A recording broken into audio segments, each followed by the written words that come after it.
অবিশ্বাস্য, অবিশ্বাস্য, অবিশ্বাস্য। যারা কাল রাতের খেলাটা দেখেছেন তারা অবশ্যই ভাববেন যে এটা কি দেখলাম।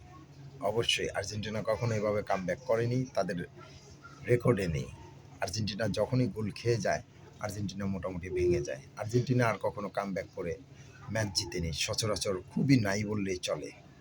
তো কালকে আর্জেন্টিনা যা খেলেছে তা তাদের স্বভাব বিরুদ্ধের বাইরে গিয়ে খেলেছে। আর্জেন্টিনা কখনো 2-0 গোলে পিছিয়ে থেকে কামব্যাক করার ইতিহাস তাদের নেই।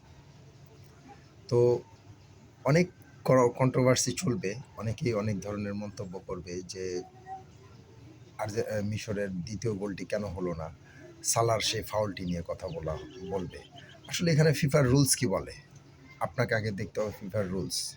ফিফার রুলসেই যা আছে রেফারিরা তাই সিদ্ধান্ত নিয়েছে, এবং ফিফার রুলসের বাইরে ফিফা কখনোই চলে না। এখানে কোনো দলকে সাপোর্ট দেওয়ার প্রশ্নে ওঠে না। তারপরেও যাদের বুঝতে অসুবিধা হবে এবং যারা রুলস সম্বন্ধে না জানেন তারা অবশ্যই বাংলাদেশের সৈয়দ আমিদ হোসেন সামির খুব সুন্দর বিশ্লেষণ উনি করেছেন। অন দ্য ফিল্ড নামে একটি চ্যানেল আছে ওনার, সেটাতে আপনারা দেখে আসতে পারেন। উনি সুন্দরভাবে বুঝিয়ে দিয়েছেন ফিফার রুলসটা কী। রুলস মেনেই রেফারিরা তাদের সিদ্ধান্ত জানিয়েছেন। তর্কে না যেয়ে রুলস সম্পর্কে জেনে বুঝে তারপর কথা বলুন। আর আমাদের বাংলাদেশে অতিরিক্ত হয়ে যাচ্ছে দেখতেছি ইদানিং। আর্জেন্টিনা বলেন আর ব্রাজিল বলেন, দুই দলের সমর্থকরাই যথেষ্ট অতিরিক্ত হয়ে যাচ্ছে। ভাই, দিন শেষে এটা একটা খেলা, এটা নিয়ে এত বেশি উত্তেজিত হওয়ার কিছুই নেই।